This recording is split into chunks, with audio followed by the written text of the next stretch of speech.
ayol kishini go'rkov qo'ymaydi. Albatta farzand qo'yadi. Bu narsa bu mumkin emas mutlaq. Harom degan so'zni ishlatmayman, mutlaq mumkin emas. Nomahram hisoblanadi. Hatto 50 yil, 40 yil birga yashagan xotin o'lsa qabrga qo'ya olmaydi. Chunki nomahram hisoblanadi. Birga yashagani, uni go'rkov-ku. Mahram kim desa, mahram o'g'illar, amaki, tog'alar mahram bo'ladi.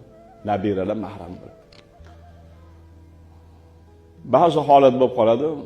Men borib jahl qilib, "Voy, sen o'g'limisan? Shu onang seni tuqqanmi? O'zing qo'ymaysanmi? Yo men o'zim qo'yaman." Ba'zida o'zim qo'yaman. Chunki men domla hisobida ozgina mahramlik holatim bo'ladi. Asli undoq bo'lmasa ham. Go'rkovdan ko'ra sal yaxshiroq bilaman-da. Yo'q, domla qo'rqaman deydi. Qo'rqaman. Men qarang endi. Shuncha yil qonida ko'tarib, tug'ib katta qilgan farzand ona qabriga kirib tursa, qo'yishga qo'rqaman deydi.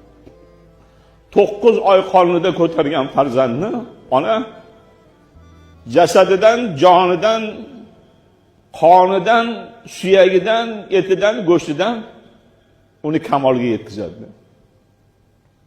9 oy yana qancha zahmat mashaq, kundan kun og'irlashib boradi. Tasavvurga keltiring.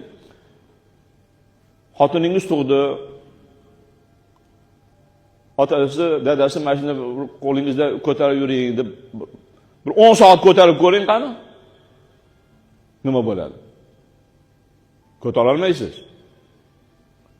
Ana endi 9 oyda tug'adi. Unda tasavvurga keltirsangiz 100 tadan, 1000 tadan bitta ayol xabar keladi. Tug'ayotganda vafot qildi deydi. Bu bizga, farzandlarga ilohiy eslatma bu. İnsoniyatga tazkira bu. Dars bu, Xudoning darsi bu. Xudo aytayapti-ku, "O farzand, onangni qadrini bil." Mana tug'aman deb o'ldi. Ayol kishi tug'ayotganda o'lim bilan barobar keladi. O'lim bilan barobar. O'limni bo'yniga olib, har qanaqangisi o'limni bo'yniga oladi, keyin tug'adi. Bu narsa bizning hayolimizda yo'q. Tasavvurga keltiring. Tangadek joydan bitta inson tushib kelyapti, 3 kilo, 4 kilo, 5 kilolik. Tasavvurga keltiryapsizmi? Endi tug'ildi.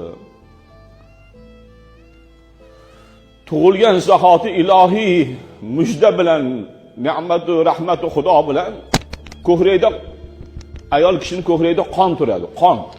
Ust bo'lmaydi. Hayzam keladi, keyin hayz tushib, poklanib, Alloh taolo ayollarning mana ko'kragining tagida bitta ilohiy dunyoni hali taraqqiyoti qiyomatgacha yetmaydigan bitta ilohiy pardasi bor. Shu pardaga qon kelib sutga aylanib, bu yoqdan sut bo'lib tushadi. Tasavvurga keltiryapsizmi? Endi uni emib katta bo'lamizda.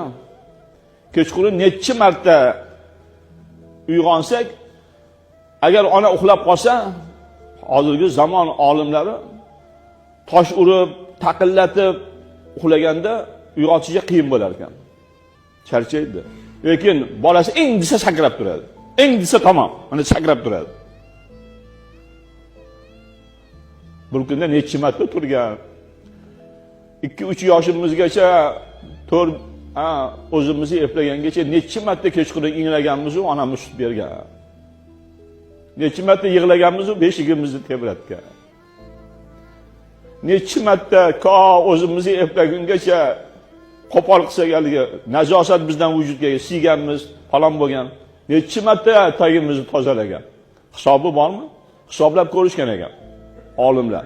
5 yoshgacha farzand tug'ilsa 10,000 martaga yaqin ona tagini tozalar ekan. Tasavvurga keltiring. Birorta ichingizda mardi bo'lsa aytinglar.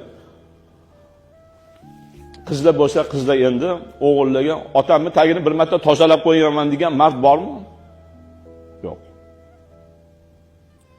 Yo'q. Shuning uchun Janobimiz Rasululloh sallallohu alayhi va sallam al-jannat tahta aqdamil ummahat.